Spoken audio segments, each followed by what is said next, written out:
The Things We All Carry is a podcast about first responders and their stories surrounding trauma on the job. The intention of this podcast is to raise awareness and share meaningful conversation around a subject often viewed as taboo or simply ignored. Be aware this content may be graphic and it is real. It may not be suitable for children or adults triggered by this subject matter.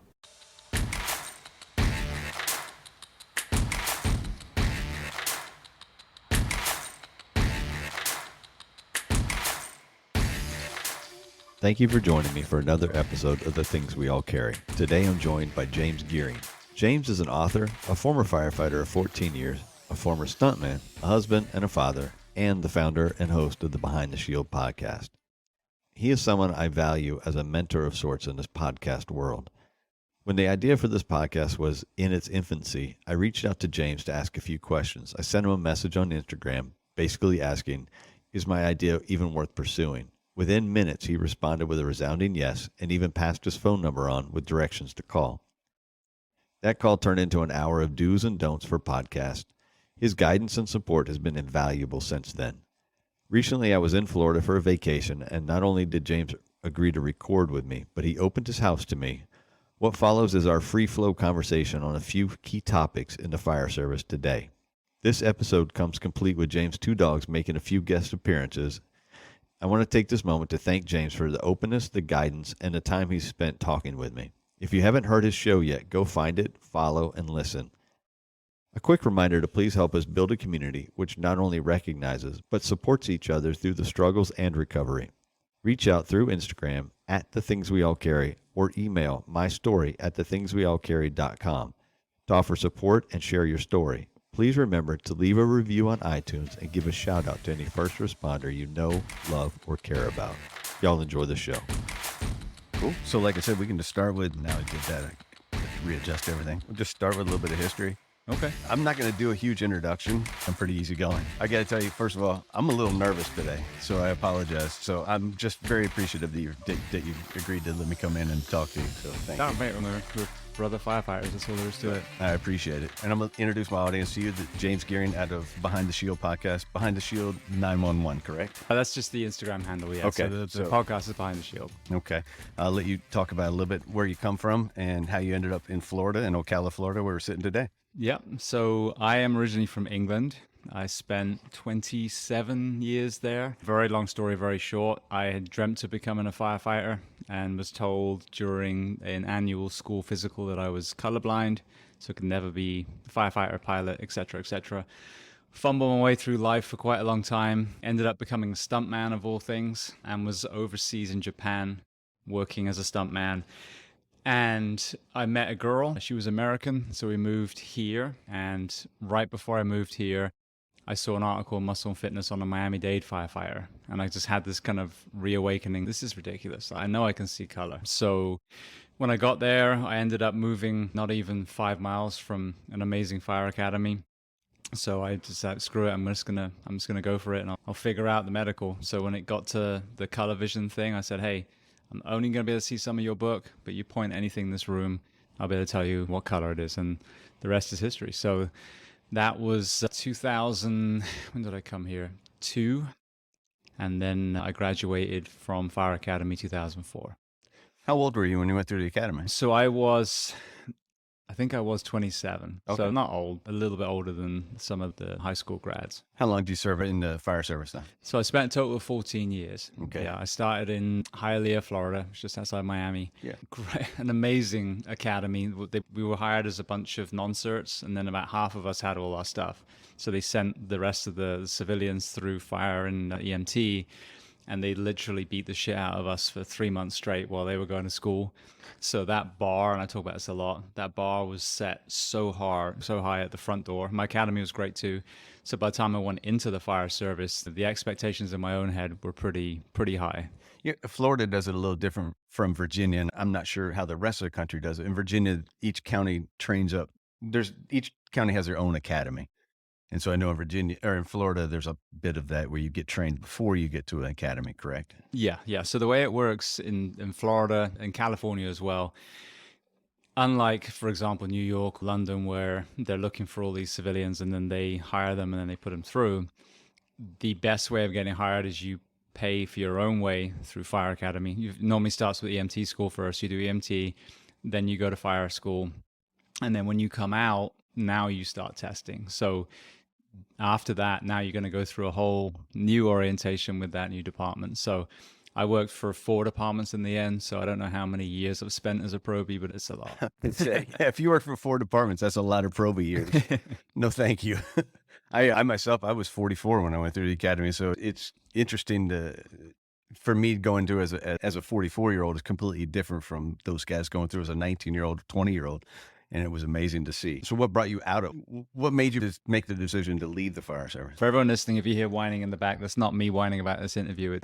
It's my German Shepherd who's in a crate. Really what happened, I know this is where you and I stand shoulder to shoulder. So about 10 years into my career, I started attending funeral after funeral. And it wasn't one thing. That was what was scary. It was autoimmune disease, heart attacks, strokes, suicide, overdose. And coming from a background as an exercise physiology graduate, as a coach, as an athlete, I knew that there were solutions, but they weren't in the fire service. I myself am not an expert in any way, shape, or form, but I felt like I knew enough to find the real experts and maybe ask good questions. I'd been really loving Joe Rogan, Tim Ferriss, Squad Room, Barbell Shrug, the old Barbell Shrug. And I listened to people like Kurt Parsley and Sebastian Junger, and I'm like, Jesus, this is what we need to hear. But sadly, in the fire service, what tends to happen, whether it's peer support, whether it's the physical side, is someone will go away, do a weekend class, and come back as the quote unquote expert, which, as we all know, just on pure time immersed in something is not going to really create an expert. So I decided to start a podcast. So this was, like I said, 10 years into my career, so 6 years ago now. So I was doing this while I was on shift, and about 4 years ago, I had torn my meniscus and had just rehabbed back to full duty again. I'd hurt my back, I'd rehabbed with no surgery at all. The meniscus on both knees ended up being snipped, but I got myself back. But I was at a crossroads where I was seeing now the podcast is being listened by thousands of people. The department I worked for last was horrendous, for lack of a better. I think one of the best departments in the country is Anaheim, and I work for them. And then I think one of the worst was probably the last one. So I have a real understanding of the spectrum in between. And I just felt like I could do more good now with 14 years under my belt, being the voice for the fire service, rather than riding a rig, running one mainly BLS call at a time, and occasionally truly saving a life. And so I basically cashed out my retirement 4 years ago, gave myself a salary. I only had enough for a year and a half, and then I was done. And so that was it. So I transitioned out. Thank God I started getting sponsors right at that 1.5 year mark. But that was a journey. So 4 years ago, I actually transitioned out the fire service, and I realized when you're wearing a uniform, your hands are tied. You can't speak freely. I'm not talking about talking shit. I'm talking about proactively bringing issues to light. And that really made me realize it was the right decision, because not only for personal health as well, walking the walk, as I talk about the mental and physical health impact of this job. So I wanted to preserve my own health, but also to now take the gloves off and actually say the things that need to be said and bring the experts on to bring solutions to those problems. Yeah, you definitely do that. You bring those experts, you bring those people well-versed in these therapies or these approaches or the physical aspect. And it's fascinating to listen to, whether it be exercise, sleep, nutrition, whatever. It's been fascinating to listen to. I'll go back to the point you made of when you're in the service, it's hard to be a voice, because there's some things that I know that I speak about that gets frowned upon and gets laughed at, or you become a target because you do speak about it. I think one of the main things is the psychedelics. And I listened to the show, and I know that you're an advocate for psychedelics, and we've had a discussion about it, that I'm also an advocate. And what have you found when you've talked about psychedelics? What have you been finding with people? So I'll give you a parallel, not so much with psychedelics, but with the drug prohibition laws, with the subject of addiction, with many of these areas. Early on in the podcast, I would have this conversation about that, especially with the military. I'd say, what were you seeing as far as that overseas? And it was very tight-lipped. And there was like a paradigm shift about 3 years ago, where it went from "we can't tell you" to basically the illicit drug trade is paying for this terrorists. This was funding a lot of this.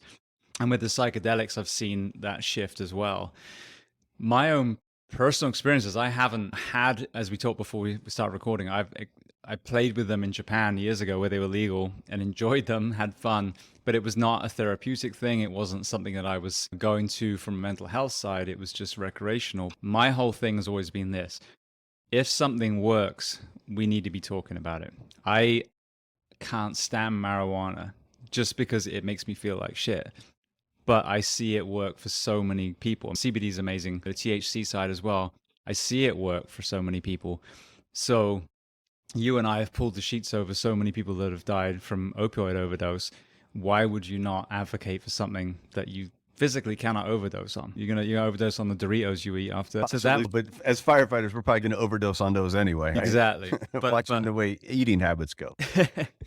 But with the psychedelics, especially the SEAL community, that was a real big thing with the Ibogaine, which I know is kind of like the nuclear option, as Marcus Capone puts it. But just hearing these stories, and these men, in this case, men, were so deep into it. They were not suicide ideation. They'd made plans. They'd had near misses of taking their own lives.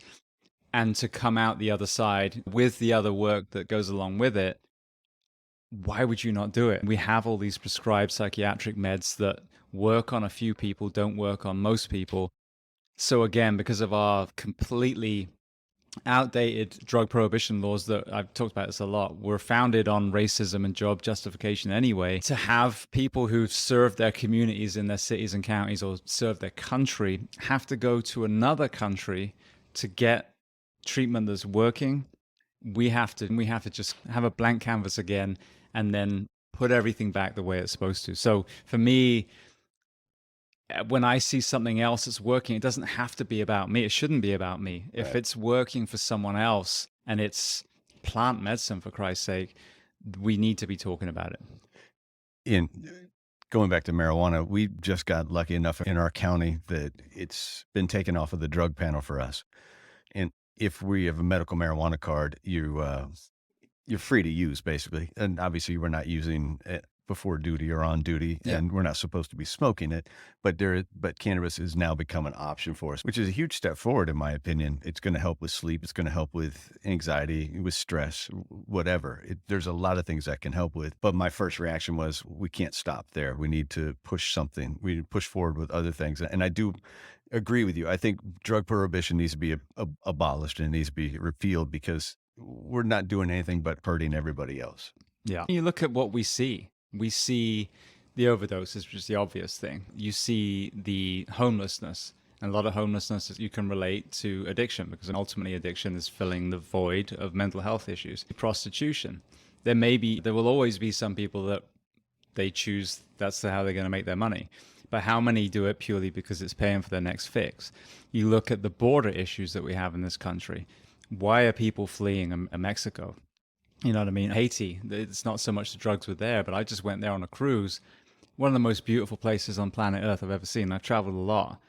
So imagine if you could, through diplomacy, positively affect that country. So now tourism is their main thing. You would affect violence in that country too. So our prohibition laws have spread far and wide. We forced countries like UK and Australia and so many other places to follow suit.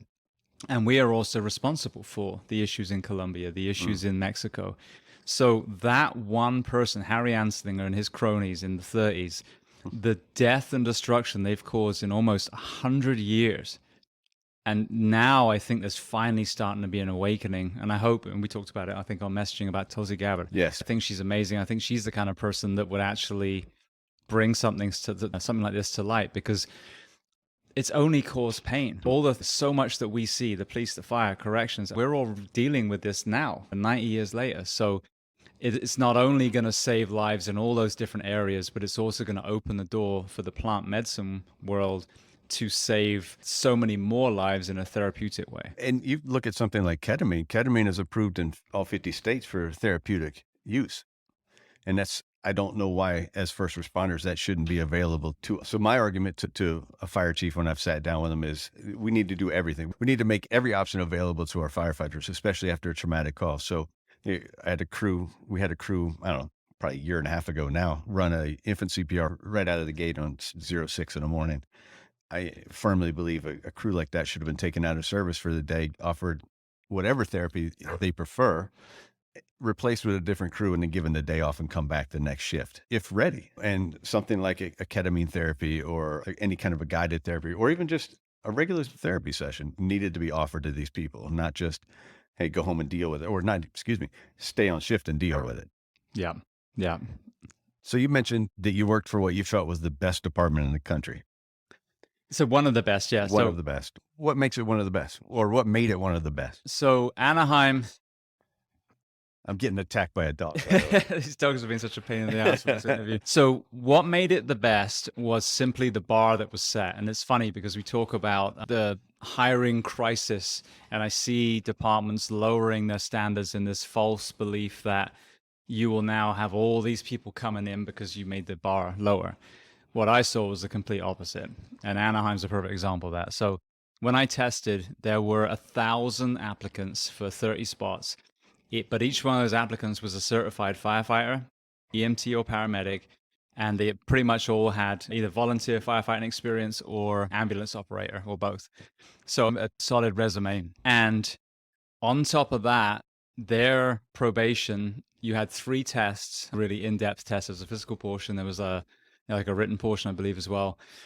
And through that probationary year, we lost about 25% of each class through attrition. Even though they've all had these certificates to begin with. Exactly. So you've already got a high level of candidate before. And Anaheim's thing was, thank you so much. There are other departments, you'll be an asset to them. You're just not right for Anaheim. And so by having a department that was like this kind of gold standard, firstly, when you passed probation, you'd been through this crucible, so there was an element of respect for the rookies that came out through that. Secondly, I remember when I tested to come back east, the guy at the CPAT test center was like, you're the first person I've ever met that's left Anaheim Fire Department, which is, that speaks a lot too. But then, so between the high bar set, the bar on probation, that philosophy, that mentality carried through. So you had great firefighters, engineers, captains, battalion chiefs. And don't get me wrong, not every single person was a rock star, but the concentration of motivated firefighters in that department was higher than I've seen anywhere else. And I think that's a testament to what works. You set the bar high at the door, and also the camaraderie in there, the brotherhood and sisterhood was excellent too. So what we're seeing at the moment is a push towards the opposite. And what are we also seeing? The emergence of the black union, the Latin, I mean, for fuck's sake, you have the word union and then a division word next to it, right? The union. That's what's emerging from 18 and a heartbeat departments, I think. Now, don't get me wrong, if you're not hiring certain groups, then shame on you. And that needs to be fixed. But when you suffer together, it doesn't matter of your sexuality, sex, color, creed, whatever. You have a unified people that are proud to wear that badge. And that's what I saw in Anaheim too. Speaking of unions, and that's a great subject because this is one I haven't gotten into on the show yet. There's a division in my department between union and non-union because it's a right to work state. And so they don't have to be part of the union to reap the benefits. But there's a delineation between... Is it empty anyway? It's empty. Sorry, mate. There's a delineation between brothers in the union and coworkers in the fire department, which to me is atrocious. I think that to break it down that way doesn't make sense to me just because somebody pays dues and somebody doesn't. Yeah. What I'm seeing is the principle of the unions is incredible. But what I've seen, and bearing in mind, I have worked for several departments, seen different unions, there tends to be, if you're not careful, an element of self-serving in union leadership, which then, as we see in administrations and all these other things too, there's then a disconnect between what the men and women actually need and what these people are fighting for. So that's what worries me, is I think there's a kind of becoming a stronger anti-union sentiment because a lot of unions just aren't doing what we're paying them for. And I'll give you a perfect example, the IAFF. I was a union paying member my whole career. And I start a podcast because I'm sick of burying my friends. And I stumble across sleep deprivation and some of these other areas. And then I take a step back and go, the people that I've paid for 14 years haven't even addressed the work week in the fire service, the most basal thing that most unions do.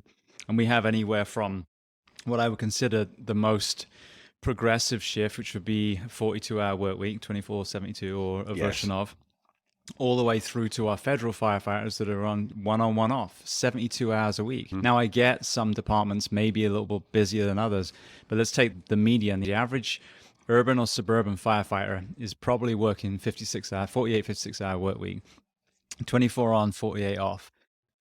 And in 2022, that hasn't been resolved yet, that we haven't said our industry standard as firefighters is 24, let's say 72, if they go for that. I think that would be Ember. Jesus Christ. She's 11 months.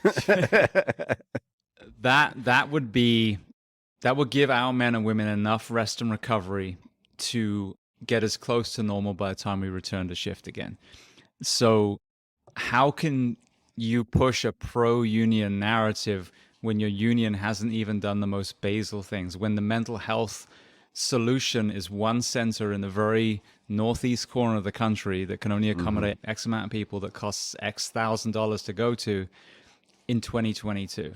You know what I mean? So that's the problem I have, is I'm pro-union philosophy, but are the men and the women in those positions actually doing what we're asking them to do? And I'm going to say that there's probably there's a good dose of both sides of that coin. They are doing some really good things for us, but I can tell you that my department 3 years ago went from a 24/48 with a Kelly to the 56-hour work week, where we are doing the 72 hours in a week. They like to call it 56, but we do 72 because we do day on, day off, day on, day off, day on, 4 off. There's no recovery in there. I know people say, but you get 4 days off. Okay, you do, but that first day is total recovery. I don't care how many calls you run.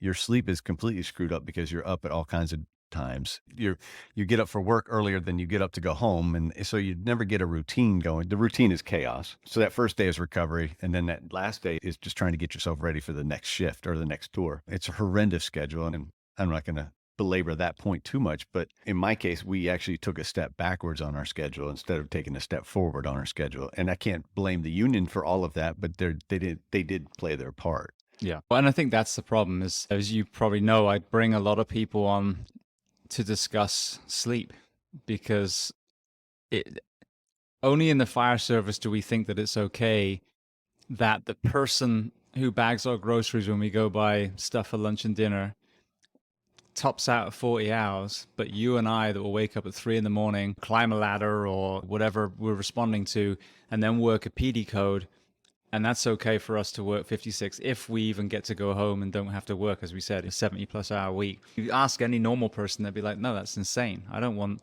that person being the one that I'm relying on to save my child. But that's exactly what we're doing. So that's why I feel like with the union conversation, they found themselves off course somehow. It's not one individual, and this is the problem, is when an organization gets too big, sometimes it just gets diluted. But if we're not having the sleep conversation, the work week conversation, then we're missing the elephant in the room in the cancer conversation, in the mental health conversation, in the injury conversation, in the obesity, all these things, fit for duty, mentally and physically. We're missing it if we're not giving our men and women the rest and recovery that they need. And as I always point out, pick your favorite athlete, whatever it is, whatever sport you love. And then if they didn't sleep every third day, do you think that would fly in the NFL, the UFC, or anything else? Of course not. No, that would be a disaster. Oh, I just lost my train of thought. See, good. Thank goodness for editing. I do the same thing. What was I going to say? We're talking about unions and going to the different work week. There was something. No, I know what it was. You talked about the going to funerals when you were deciding to get out. Or that 6 years in, you realized you were going to funeral after funeral. One you slipped in there that I don't think is being discussed enough, and I mentioned this for a personal reason, is the autoimmune. And I'm just learning that there's a tentative connection between firefighters and increased risk with ALS. And so I don't know what the autoimmune disease that you were talking about back then was. I don't know if it was ALS, that'd be interesting, but we have a volunteer chief who is suffering with ALS right now. He's battling, it's a insidious disease that just takes everything away from you. And I'm interested to know if you've looked at any of those risks, or if you've discussed any of those risks with any of the experts. Yeah, I had a LA firefighter on the show who's battling ALS right now. Okay. A couple of things. It seems like head trauma is also a contributing factor. So He was, I think he was a pro before he became a firefighter. So obviously he had a lot of impacts there. But going back to the sleep deprivation again, I made sure this was still the case. I was asked my most recent neuroscientist that came on to make sure nothing had changed. When you have a TBI, there's a demyelination of the sheath, the nerve sheath. When you don't sleep, there's a demyelination of the nerve sheath. So it's the same injury. Well, yeah. So you might have compounding. I've been a combat athlete for a long time, a stunt man, so I get my head smacked around all over the place. But then you add that sleep deprivation every third day. And perfect example with the cancer conversation, we look at carcinogen. Again, I can't stand the kind of poo-pooing of the clean cab concept. Of course, we're not going to be sterilizing everything. No. But if your gear is off-gassing, when you're putting stuff that's against your skin, radio straps and stuff, that's just fucking common sense. It is. But my last place ran almost no fires. Ultimately, they had the duty to protect on the fire side, which is why training should have been so important, and it wasn't, sadly. But it was mainly EMS calls that we were running. And they lost so many fucking people to cancer. So if it was just carcinogens in fires, then they should have had no one. But what they did was run their ass off 24 hours a day, Yes. running these bullshit calls. A lot of them really were. And so therefore we were losing them too. So when you look at the mental health, or the actual health of the brain, the autoimmune side, the brain literally regenerates when we sleep. It takes a bath, basically. And so that is going to flush out all the dead cells. I'm being very kind of basal with this description, and process the thoughts that we've seen and done that day. And then you kind of have a reset. If you think that doesn't happen every third day, there's going to be what's the right word? There's an amplification of the inflammation. Every time you don't sleep, you're a little bit more inflamed, a little bit more inflamed. And then autoimmune disease basically is for inflammation, extreme reaction. So that's what I was saying with the funerals. And it wasn't the funerals that made me get out. It was the funerals that made me start the podcast. I apologize. What they call that? Force multiplier element, what made me transition out. I can Yeah. run one call and just touch one patient, of which 80% really probably didn't need to be calling 911 in the first place. Or I can sit down with someone like you and thousands of people will hear that conversation. Yeah. But yeah, so I think that's the problem, is it's not one thing, it's everything. Yes, it's autoimmune disease. Yes, it is hands down proven that sleep deprivation causes depression, anxiety, and all these things that we see, suicide ideation. These are all compounding factors. And then obesity and heart disease and everything. If your hormones can't reset and regenerate, you're having a complete bodily global response to that sleep deprivation. So that's why our doctors and our nurses that work shifts, that see people die from obesity every day, get fatter and smoke and all this stuff, because they are unaware of the impact that the shifts of the very profession they're doing is having to their own, not only physical health, but breaking down their motivation mentally, so they don't have the fortitude to get hold of their own health, even though they're literally pulling sheets over patients in the ER like every single day. The sleep is such a key for us. I was talking to a therapist I had on. She's actually based out of Florida. She goes by the handle Sweary Therapy. And we were talking about EMDR. I don't know if you're familiar with EMDR. Yeah. I've done a bit of it for myself in my therapy sessions, but we were talking about how it reorganizes the thoughts, and that sleep is is the great indexer of thoughts, basically. So when you get good sleep and you're getting that good REM sleep, it's putting those memories and those thoughts in the proper place. When that's interrupted is part of why you get those not inappropriate, but those rambling thoughts, or you get perseverations on thoughts. And so then it kind of struck me in that conversation that not only is this leading to cancers and to heart attack and whatever, it's also leading to this, to magnifying the traumas in our head, because we're not indexing them properly when we sleep. It goes back to what you just said about sleep.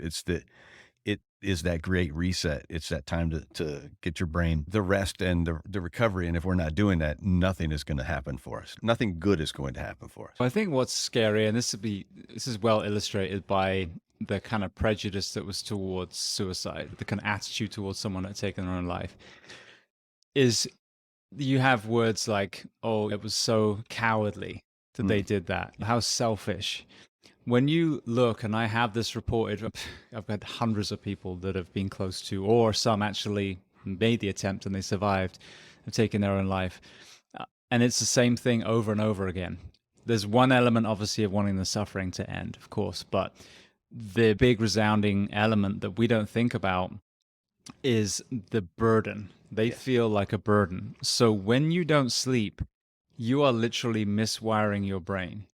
So what these people report is, I am such a burden to my family that the world would be better off without me. They would be better off without me. And there's a complete belief in that.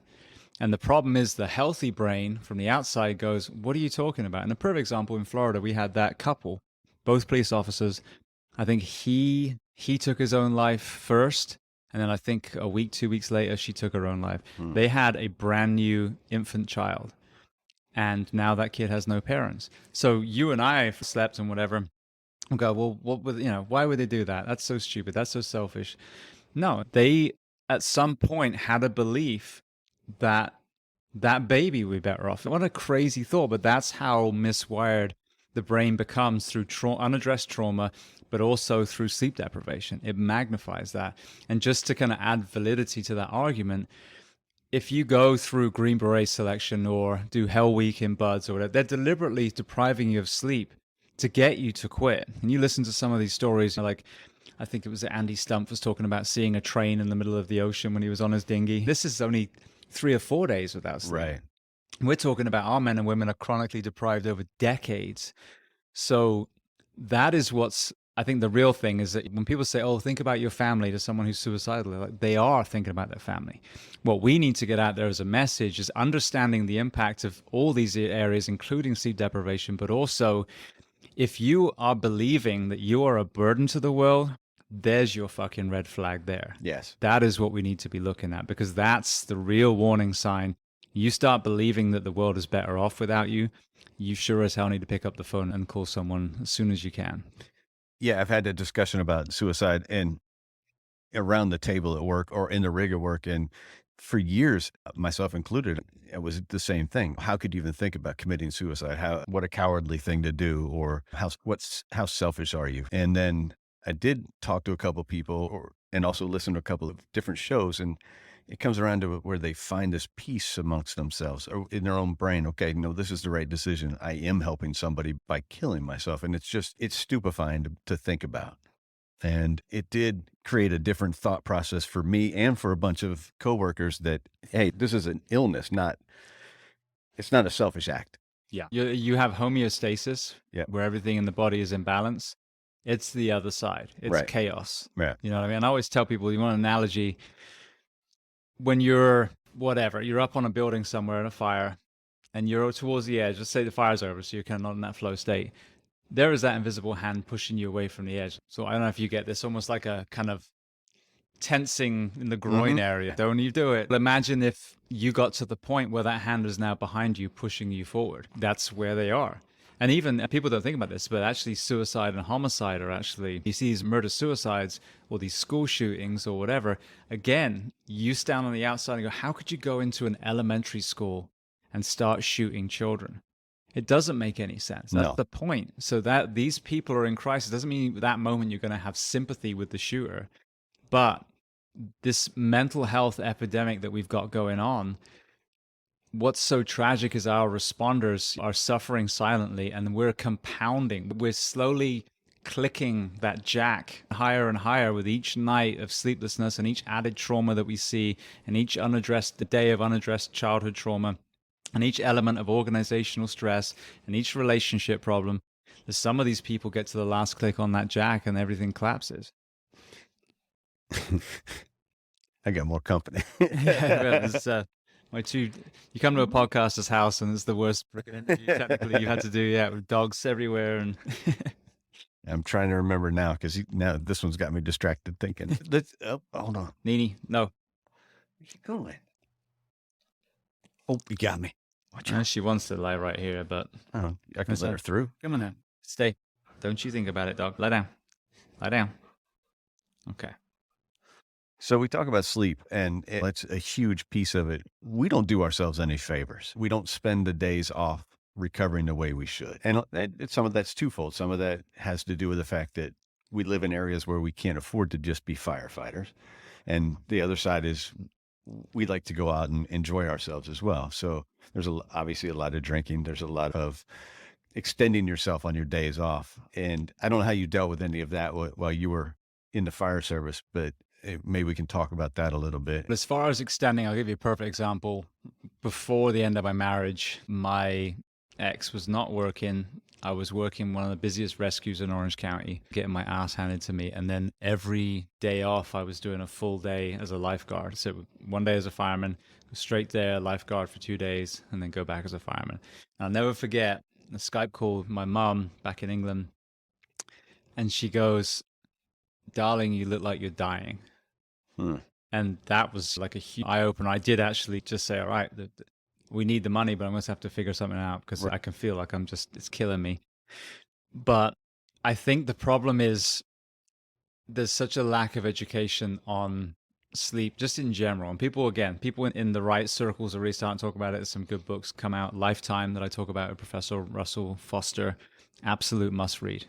But people aren't educated, so they don't understand the importance of what they're doing on their time off. So the reason why I think this conversation has fallen so often is, as with so many things, whether it's the police issue, the COVID issue, whatever, people will take a side, they'll cling on to their thing, and then they'll fight, they'll die on their sword. Yeah. The reality is the way that we fix this issue in the fire service is we changed the environment. So we changed the work week, as we talked about. But absolutely, now it's also on the responder. What nauseates me, and it tends to be people with bugles on their shoulders, on their collars, that say this, well, if we give them more time off, they're just going to work more overtime. Yeah. Firstly, go fuck yourself. Who the hell made you in charge of someone's entire life? Secondly, with the overtime specifically, if you have that much overtime available, shame on you for not managing your fire department properly. So still your problem. But thirdly, on the responders side, you can earn extra money, but you have to be very careful how you do it. In an ideal world, go spend time with your family. Take the time off, surf, fish, whatever it is you want to do. If you do need to make ends meet, if you're saving for a vacation, if there's a vehicle, boat, whatever, and you understand, okay, this is an extra that I need to do, or like you said, you're just in an area where you do have to cover that. Because I think that a first responder shouldn't have to work a second job. I mean, that financially is another thing that we got to fix. But understand then, all right, it's okay. Go landscape, go hang drywall, go whatever, but be in your bed at night. Don't take an overnight ambulance job. Don't go work for a second department. And that's insanity. So we have to educate the employer, but we also do have to educate the responder. What does sleep hygiene look like? What does alcohol do to your night's sleep? If we put that in at the front door and get our men and women to understand that, I think we would really make a difference. But right now, they're so overworked and so overslept that alcohol, drugs, some of these things, they're just the easy fix. And I lent into alcohol most of my career, not in a binge drinking way, but in a easy unwind at the end of the night. I was always screwing myself on the quality of the sleep. And now you're up at 5 a.m. to drive all the way down to Orlando to go do it all over again. So unless we're having both of those conversations simultaneously, we're not going to fix the issue. And I think this goes to something, a much larger subject that we both have, I think, pretty strong feelings about, is just a lack of fitness in the country itself. This obesity epidemic is much more important than any pandemic we went through. And just getting people to take care of themselves in general and preaching self-care more than anything. It's massive and it needs to be done. I don't need a vaccination. I just need you to learn how to take care of you. Again, that's the two parallel roads. And that's what sickened me in the whole pandemic. And I've talked about this in depth. I've had people on that are educated on the efficacy of the vaccines and where it's working well and everything. I've had people on who were fired because of mandates. I've had both sides. I myself was vaccinated not because of fear of my own health. I had no issue licking someone with COVID because I know that I'm in good shape. But I was going to travel. I was going to see my grandmother, who's about to turn 105, 104 at the time. I did it for her. I wasn't scared of the vaccine either. I don't see how that would suddenly cause all the blood vessels in your body to explode, Right. personally. But to have the audacity to say that a government caring about people's health, when you had a captive audience and you could have educated so well on nutrition and movement and the importance of nature and community, and the polar opposite was done. They closed the gyms, the beaches, the parks. Yes. They stopped families and friends from being around each other. And yet you could get alcohol and fast food delivered to your house. Oh, yeah. I'm sorry, but it doesn't matter your left, right, up, down, whatever your view is in life, that was never about health. And we could have had the end of the pandemic, we could have got it where the people that cook the food in schools actually cook again. Yeah. Kind of like Jamie Oliver was trying to do. That all the soda companies and fast food companies are kicked out of our education system. And so you can go to the high street and get your McDonald's, but you can't get it on campus. You can't get Coke or any of that stuff. That we bolster PE programs how it used to be, and music. That's another mental health outlet, is the arts. And what do we see? The polar opposite. Yes. PE programs are closed down. Kids are wearing masks, and it was awful. Absolutely awful. We have 70% of our country is overweight or obese. 70%. That's a staggering number. Yeah. 70%. And when you talked about obesity in the country with COVID outcomes, you were called a heretic at the time. So that you're absolutely right. Why are we not doing that? Because there's so much money in what gets people fat in the first place, and there's so much money in what the pills that they throw at them once they do lose their health. So until we break that corruption, anyone from a government building saying they care about health is just full of shit. I'm sorry. Yes, I completely agree with you. Completely full of shit. And I think another aspect of why we don't preach it is because we're keeping people sedated in the country. So keep them eating fast food, watching shitty TV or whatever, and they're not paying attention to what the real issues are going on in the country. That's a firm belief of mine, and that's getting off track of the fire service, but that's a firm belief of mine. And keep them distracted. No, it's the proof is in the pudding. And I'm not a conspiracy theorist. I've said this. And this will trigger some people probably, but take watching sports on television. People, and I had that, Ms. Bedros Cooley on, I love this. He's like, people will know the stats of all their players on their team, and they don't know their own fucking body composition. Yes. What does that tell you? And I'm like, that's exactly it. Reality television and sports and everything. I love playing sports. And occasionally I like watching the World Cup every 4 years. But when that becomes your thing, that's your world. And now, as we're hearing, the pull for our military, our first responders is getting smaller and smaller. Because even our youth, a lot of them, if you see, even if they're not obese, you look at the muscle tone. There's not a lot of them. Yeah, you don't have to be obese to be deconditioned. Or I say deconditioned, if you've never been conditioned in the first place, then you can't be deconditioned. But no, you're right. I see that because I help with the CPAT at work, and I see that it's been the last few years. You notice a sharp decline in the quality of candidate coming through. Yeah, I did mine. I was supposed to be, right when that money was about to run out when I started the podcast, I went and got all my ducks in a row. Gainesville, just up the street, was hiring, and I was getting ready. Go Gators, by the way. I'm a huge Gator fan. So I'm a Gator grad too. I'm a US grad. And so I'm like, okay, that is my next plan. If I got to go back in the fire service, they're a great department. They got the SWAT medic program, and there's a lot of good things. I was going to go that route. So I did I forget what it's called now, the written test, and aced that. And then I went, all right, let me do the CPAT. And I was 46, I think, when I did it, and did it in 7:20. The guys were like, you just broke our record. And the thing is, this isn't like a, wow, that's so amazing, Jay. It was just, how fucking sad is that? Yeah. I wasn't training for the CPAT. I'm a 46-year-old dude that was just covering his ass if he has to go back in the fire service. But I know of people that do all this kind of training, and then I saw it in Orange County, then high-fiving each other because they got 10-19. That is not who you want on that rig responding to your family. And so if that pool is getting smaller and smaller, then, not only are we taken away from a physical job like ours, but it's a reflection of mental health too. You're an avatar of how you're doing inside. So we've got a lot of very unhappy people out there, and that's heartbreaking. And the fact that doesn't spur leaders into action, it's so fucking disappointing. I can only speak for the leaders or the department I work for. I can see that the numbers are what they care about, not the quality. And so but the numbers are falling. So We used to have, when I applied for my job, I was one of 3,500 people that applied for 30 positions. Now we have a year-round hiring process because we can't get enough to fill the gaps. But they believe that in a weird way, even though they know they can't fill those spots, they still have people coming in. They believe they still have people coming in to fill whatever gaps when seasoned people leave because they get frustrated. There's not something on the inside that's trying to hold people to a position and make that position more appealing. It's okay, see you later. Don't let the door hit you on the ass on the way out. It's not, oh, what can we do or how can we change our environment and our mentality to keep people in a fire department and keep trained people in a fire department. They think they can still supplement with untrained people off the street, but they're not getting those untrained people. Also, what happens is with the revolving door department, just like Marion County where I live, and it's funny, I was talking to them, and I'll get to that in a second, but when you've got a department like that, like Orange County, I think when I was there, something crazy, 50% of the department had 5 years or less. Yeah. So think about that. You get those new guys, there's so many opportunities to promote.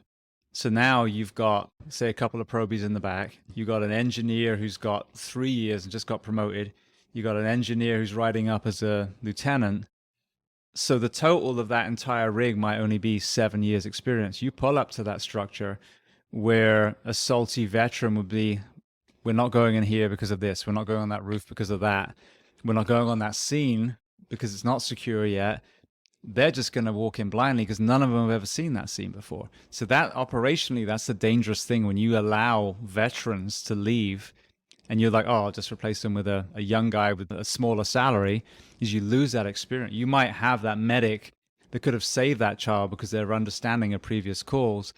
And now you've got that brand new guy with no one around him to say, hey, we need to do this. We need to correct this. But I had this conversation with the guy from Marion, and I was talking about adding this shift. They were talking about mental health. I'm like, if you really want to address mental health, if you're not having the sleep deprivation conversation, then come back to me when you do. And I was like, you need to add a fourth shift. And he's like, oh, we can't even get people to fill it at the moment. I'm like, why do you think that is? You work 56 hours a week. You got no Kelly day. You're mandatorying your people out the yin yang. So people on the outside are going, what's it like? It's like, oh, I get to see my family 2 days a week. It's fucking awesome. So until you fix, as you said, until you change the environment where you're allowing your people to thrive rather than breaking them down, it's gonna get worse and worse. Eventually, you're not even gonna have enough people to fill 3 shifts.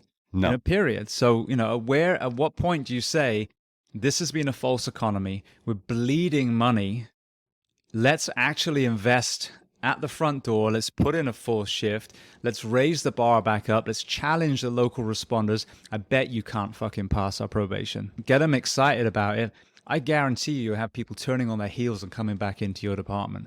But if you do things the same way you've always done them, you're going to bleed them to the point where you can't even protect your people anymore. Yeah, and I think I can only speak from my own point of view. I think a lot of departments are experiencing that right now. I know we are. We're hemorrhaging people for the last year, and that's a known thing across Northern Virginia. Trying to fix that, that's brilliant. The way you just said it would be ideal if we could get someone with balls enough to step up and do that. The false economy is a perfect term, and if you look. Boston, I've got the union president of Boston coming on. They went through O2X and really changed a lot of their wellness stuff. I think they already had a 42-hour work week, if I'm not mistaken. I'll have to check that myself on that. But there are unions that have done great things. There are administrations that have done great things. But I think O2X and Boston have the numbers. And I know there's a place in Florida here, I'm going to get one of their guys on. They're about to go from 24/48 to 24/72. And their thing was, it was so expensive, the way we were doing it. The overtime covering every single, you're paying that guy or girl, you're paying another man or woman to fill that spot a time and a half, or double time on holidays or whatever it is. And you've got all the medical bills and the workman's comp premiums and all these things. You've got medical retirement, you've got the lawsuits when we screw up, all these areas. You look at it financially, you would save a shitload of money if you just invested in your people. But that involves you maybe not looking like a rock star and getting a Christmas bonus at the end of that fiscal year. But as the analogy says, planting a tree under which the shade you'll never know. And that's what we need. True leaders that are like, I don't care if I got to fight and tell my city or county, this is going to be expensive today, because it's going to save where I live. It's going to improve my department. It's going to improve the response to the people that we serve. And the actual city or county will start saving incredible amount of money down the road. It takes my courage today to affect all that tomorrow. Two things I've been thinking about, and I'd bounce off of you. And one is retirement. I've been trying to figure out how you revamp this idea of retirement for the fire service. I firmly believe we're not programmed to work this job for 20 to 30 years. So how do we, and I don't have an answer for it. That's why I opened it up to a kind of a discussion. I'm not sure how I would suggest revamping it to make it feasible. One of the issues that I see, and it breaks my heart when I see this, is someone will break out an app and be like, look, I've only got 9 years, 11 months, and 27 days till I retire. I'll top that. I get irritated to no end when I hear a battalion chief behind me talk about, I'm here because in a year from now, I'll make X amount more in my retirement. It's the same thing. Yeah, exactly. Yeah. To play devil's advocate first, if you take away the financial element, the drop, all these things, and it's funny because in my heart of hearts, when I joined the fire service, I never cared about any of that stuff. And it's not, I was just there to serve the people. I was, but I never had this vision that one day I was going to retire and collect a pension. I don't know why everyone else does, but I just didn't. And maybe it was a foreshadowing of what ended up happening. I left after 14 years. But if you didn't have a pension at 25 or you can retire at 50, whatever it is, those numbers, how long would you stay? That's your truth. That's how long you should actually be in the fire service. Now I get it. Bills need to be paid. But one of the worst things that we've done is create this fallacy that the only way you can use the skills of a firefighter is to be a firefighter. Because what do people do? They go and teach in the fire academy and they retire. Right. You have a group of men and women.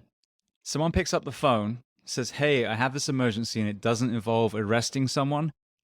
You have to mitigate whatever the fucking thing is, whether it's a squirrel down a drain pipe or a plane that's crashed into a tree or a hiker hanging halfway down. That is us. Obviously different skill sets depending on where you work, but that is the most incredible skill set. So it's also empowering the same way as you hear a lot of the veterans struggling. It's understanding that the way we do it now, I don't think we should be there for a long time because it does beat us down. In an ideal world, if we're actually given the work week that allows us to be there longer, then maybe more like the military, maybe 20 years. But then taking what you've done all those years and having a second career, forget about retirement. You can invest, you can have a pension, whatever. But this whole thing of, I'm just going to go and play golf now. Firstly, you got up every third day or fourth day in an ideal world and you had purpose. And you had a reason to stay in shape and you had a reason to stay on top of your protocol book and your ropes and knots and all these things.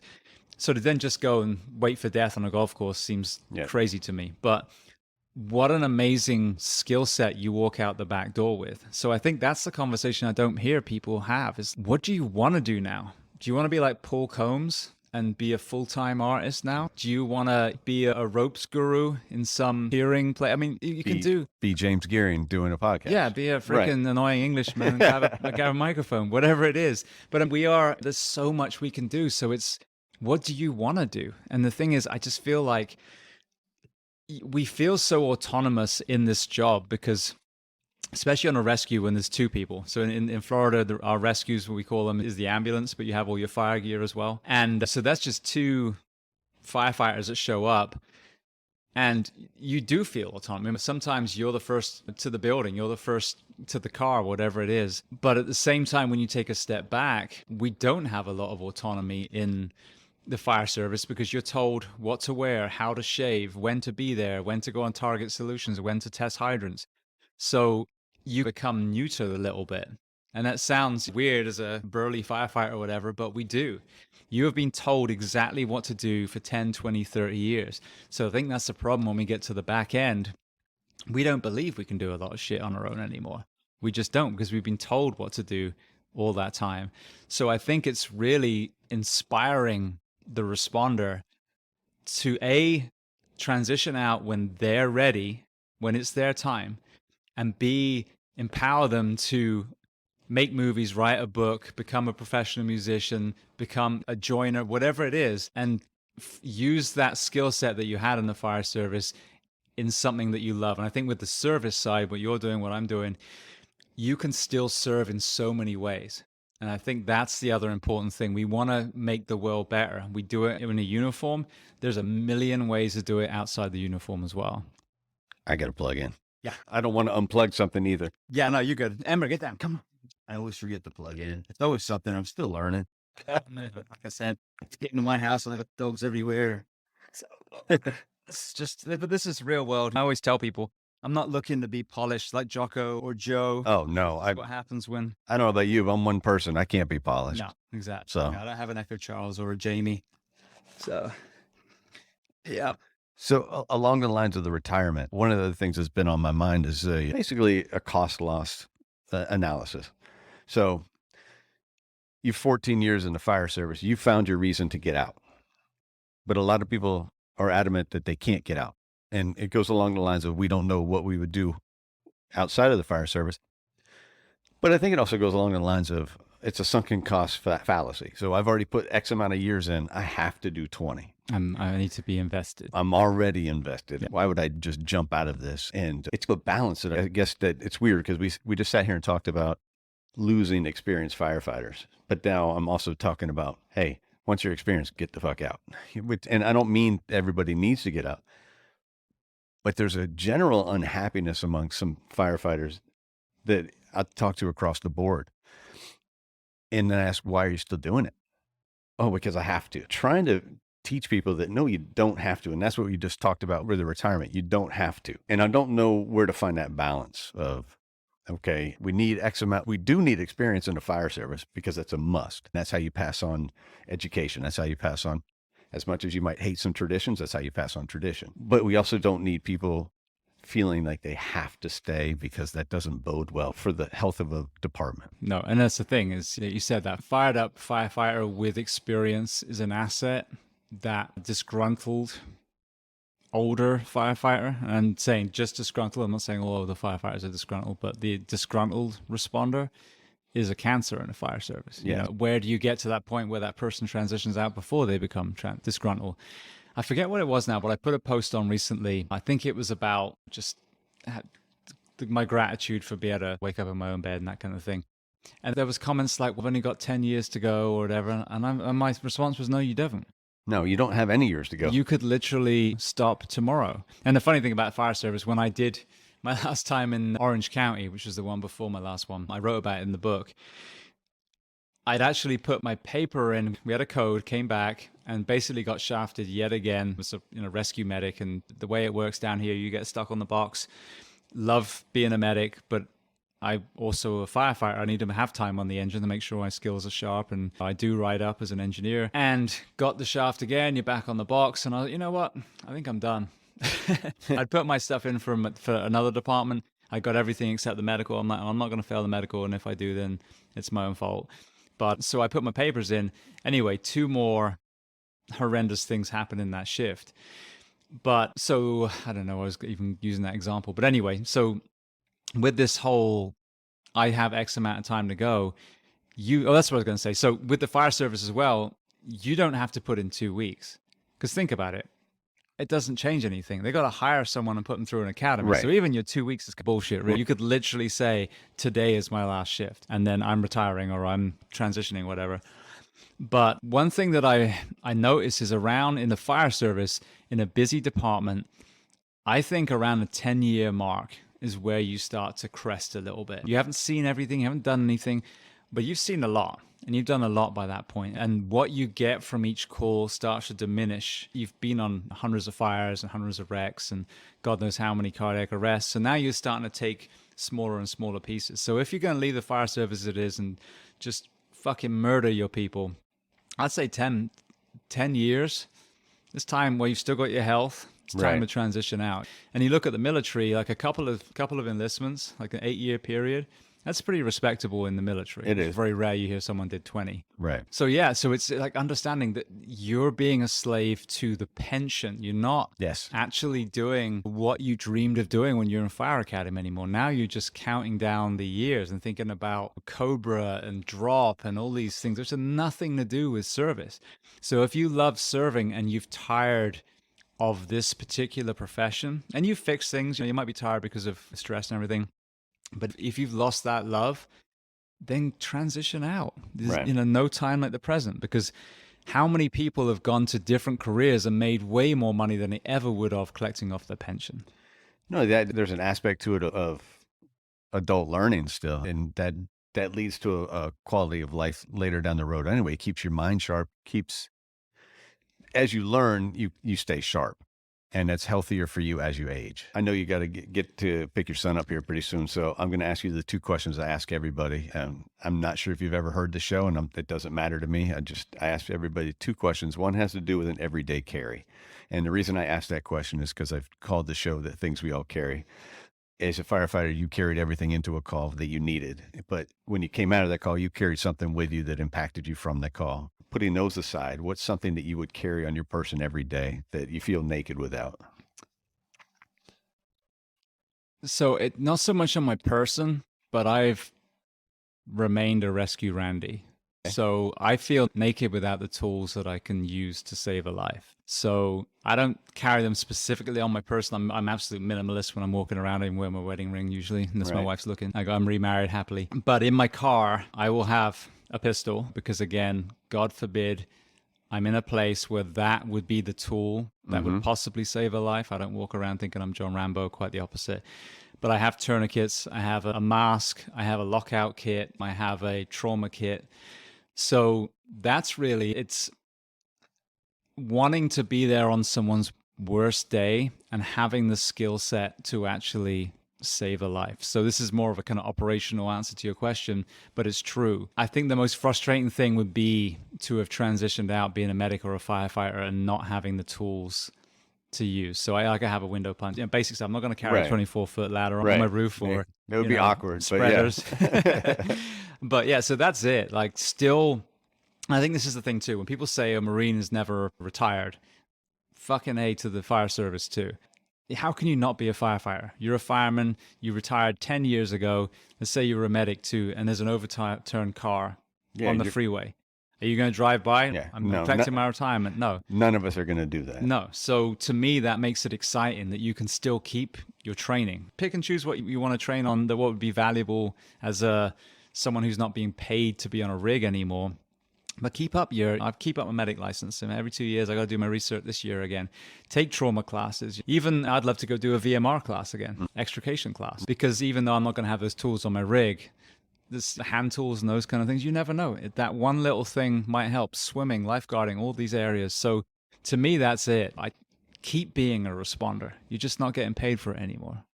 I love that answer. I think that's perfect. And I've taken a page from your playbook a little bit. I ask everybody about a book they want to suggest. Up until recently, I would have had some others, which I would say as well, but Lifetime, Russell Foster, talks about the sleep deprivation issue for a long time now. And we were talking about annoying things people say. One thing that people say is, oh, you talk about the 42-hour week being better than the 56. Do you have studies? And so my first reaction is, did you just fucking ask me that? Is working 2 more full days a week for a firefighter more detrimental? And extrapolate that over a year or a career. Or exactly, decades. But Russell is a neuroscientist, one of the fathers of circadian rhythm and sleep medicine. And he's just written this book, and he talks about in depth about shifts and the damage that sleep deprivation does. He talks about, he works a lot with our blind veterans. So you have veterans whose eyes are still intact. Yes. Even though they're blind, they can still detect daylight and nighttime. Right. So they have a circadian rhythm. Our men and women who anatomically were destroyed in their eyes, they're in this kind of timeless floating around, which is horrendous. So he's really embedded in the military first responder arena too. So definitely get that. Sebastian Junger's Tribe is another one. Yes. That is incredible. Johan Hari's Lost Connections and, oh my goodness, Chasing the Scream. Okay. Excellent books as well. So I could give you 1,000. Right. Those are a few off the top of my head. I appreciate it. Those are perfect. And I appreciate you letting me come into your home and have a conversation. And I would be remiss if I didn't say I appreciate the fact that you helped me along this journey. You gave me that number to call and gave me some advice, and I appreciate that immensely. Yeah, thank you, mate. And for everyone listening, we will be turning the microphone around the other way, and Stack will be on my show very soon. We'll see how I do with that. All righty, sir. Thank you very much. Oh, wait, one last thing. Tell people where they can find you. Oh, yeah. Okay. So the podcast is called Behind the Shield. There are two Behind the Shields. One is a kind of Dungeons and Dragons podcast that was there before mine. So kudos to them.